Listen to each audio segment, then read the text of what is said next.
एक सेठ बस से उतरे। उनके पास कुछ सामान था। आसपास नजर दौड़ाई तो उन्हें एक मजदूर दिखाई दिया।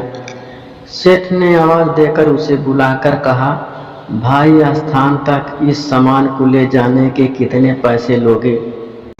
आपकी मर्जी, जो देना हो दे देना, लेकिन मेरी शर्त है कि जब मैं सामान लेकर चलूं तो रास्ते में या तो मेरी सुनना या आप सुनाना।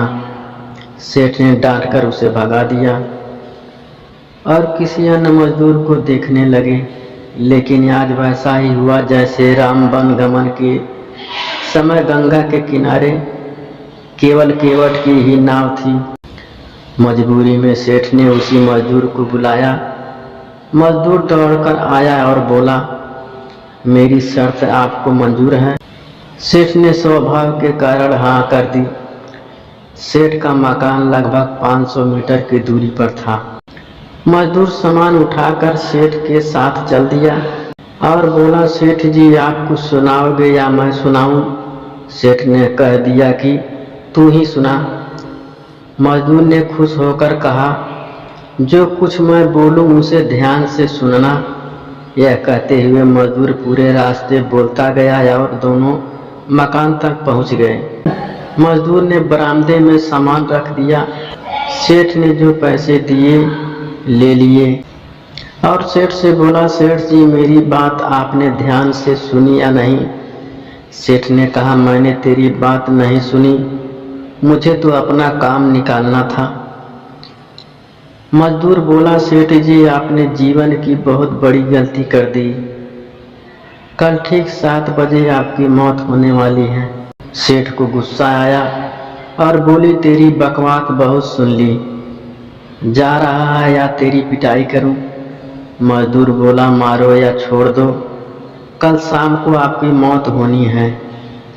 अब भी मेरी बात ध्यान से सुन लो। अब सेठ थोड़ा गंभीर हुआ और बोला, सभी को मरना है। अगर मेरी मौत कल शाम होनी है तो होगी, इसमें मैं क्या कर सकता हूँ? मजदूर बोला, तभी तो कह रहा हूँ कि अब भी मेरी बात ध्यान से सुन लो।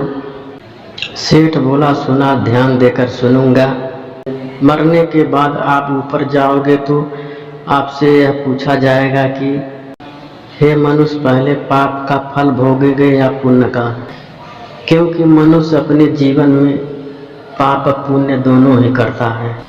तो आप कह देना कि पाप का फल भुगतने को तैयार हूँ, लेकिन पुण्य का फल आंखों से देखना चाहता हूँ। इतना कहकर मजदूर चला गया।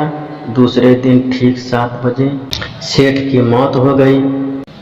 सेठ ऊपर पहुंचा तो यमराज ने मजदूर द्वारा बताया गया प्रश्न कर दिया कि पहले पाप का फल भोगना चाहता है कि पुण्य का?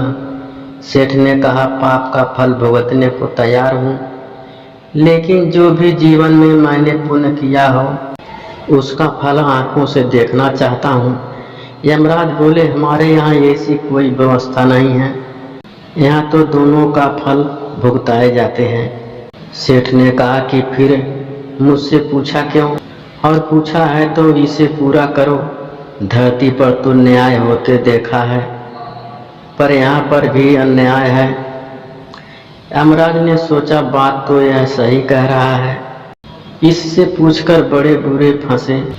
मेरे पास कोई ऐसी पावर ही नहीं है जिससे इस जीव की इच्छा पूरी हो जाए।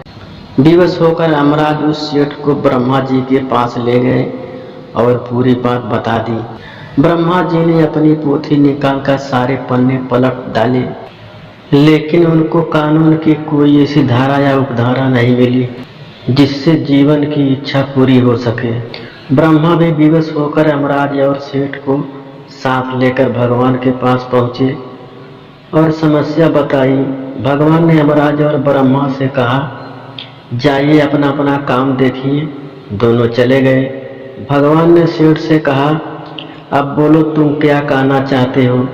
सेठ बोला, अजी साहब, मैं तो शुरू से एक ही बात कह रहा हूँ कि पाप का फल भुगतने को तैयार हूँ, लेकिन पुण्य का फल आंखों से देखना चाहता हूँ। भगवान बोले, धन है वो सदगुरु जो तेरे अंतिम समय में भी तेरा कल्याण कर गया। अरे मूर्ख, इसके बताए उपाय के कारण तू मेरे सामने खड़ा है।